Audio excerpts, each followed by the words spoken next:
কেন্দ্র সরকার আমার দেশের সংবিধানের বিরোধী লেগেছে। অতএব সংবিধান আগে না কেন্দ্র সরকার আগে?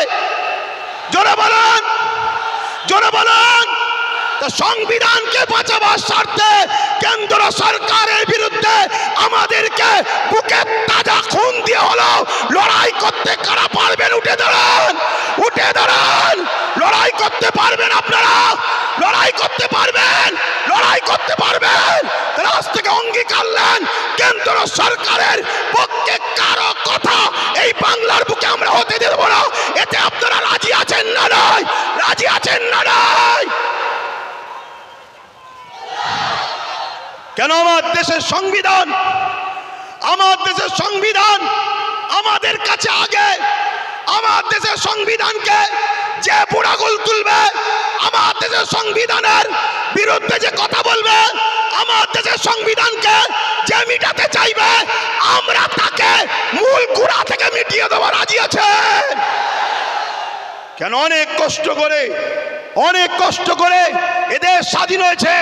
হাজারো মুসলমান, হাজারো হিন্দু, হাজারো আদিবাসী, হাজারো দলিত, হাজারো শিখ, পাঞ্জাবিদের রক্তের বিনিময়ে এদের স্বাধীন হয়েছে।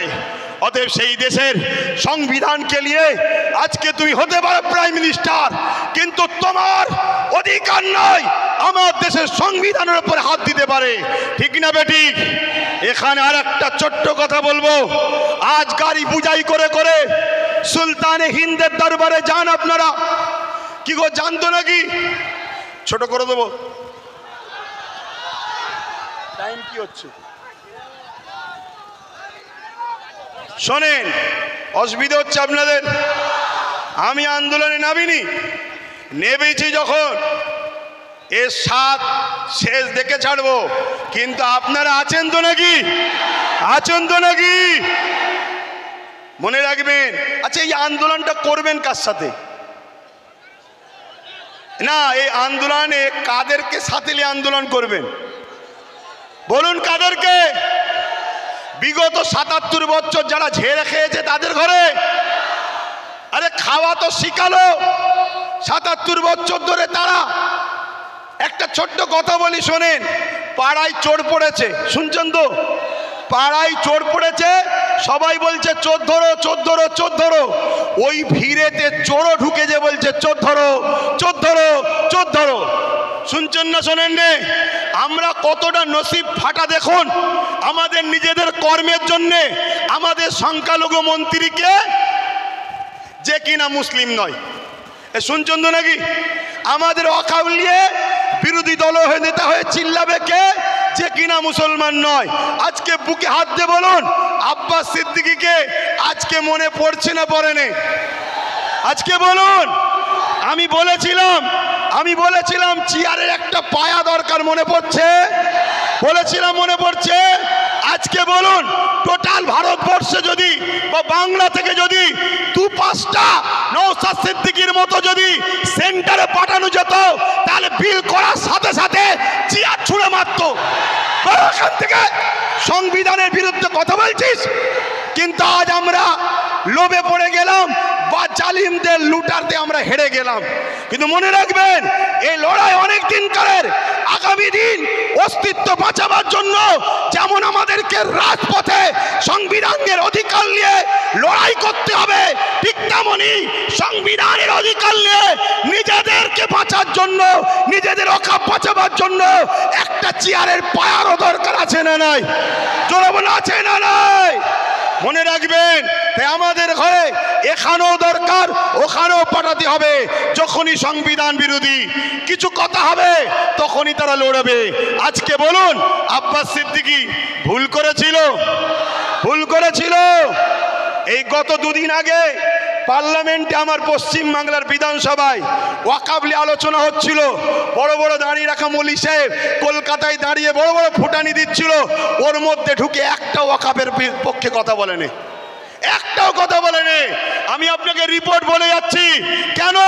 ও যদি কথা বলে পরের বারে টিকিট পাবে না, পরের বারে টিকিট পাবে না।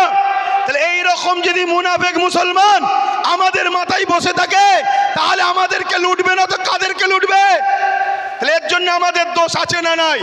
তাই আগামী দিন বাচ্চাদের ভবিষ্যতের স্বার্থে, কেন ওয়াকাফ হলো সব থেকে বড় ইস্যু, এটা যদি মিটে যায় তোমাদের সব অস্তিত্ব মিটে যাবে। ওয়াকাফ যখন থাকবে না, তুমি ভারতের স্বাধীনতার আগে দেশ ছিলে, প্রমাণ দেখাতে পারবে না। আরে তোমার মসজিদে থাকার পরও প্রমাণ দেখাতে পারছো না, তারপরে মনে রাখবে তখন তোমাকে বলবে যদিও থাকে থাক, ভোটটা দিতে পারবে না। শুনছে না শোনেন না? এ বিরাট বড় নাটক, অনেক বড় চেন চলছে। মনে রাখবেন বিগত দিন যা বলেছি আজকে সেটা ঘটছে না ঘটেনি। আজকে যেটা বলছি যদি ঘুমিয়ে থাকো, অগ্রাহ্য করো, তাহলে আগামী দিন কিন্তু কোনো ঘটবে, তখন কিন্তু আব্বাস সিদ্দিকী আর বলার জন্য থাকবে না। এটা বলে দিয়ে গেলাম। এ লড়াই আমাদের জীবন মরণের লড়াই, এ লড়াই আমাদের বাচ্চাদের লড়াই।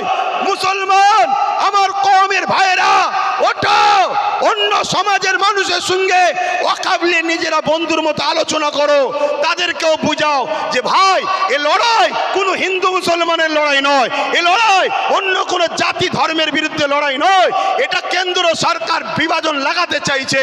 এ লড়াই আমার অধিকার, আমার যেটা গণতান্ত্রিক রাইট, আমার সংবিধানের রাইট, এই রাইটকে কেন্দ্র সরকার লুটছে, এটা মানুষকে বুঝাও। আজকে ছোট্ট একটা কথা বলি, আজকে আজমির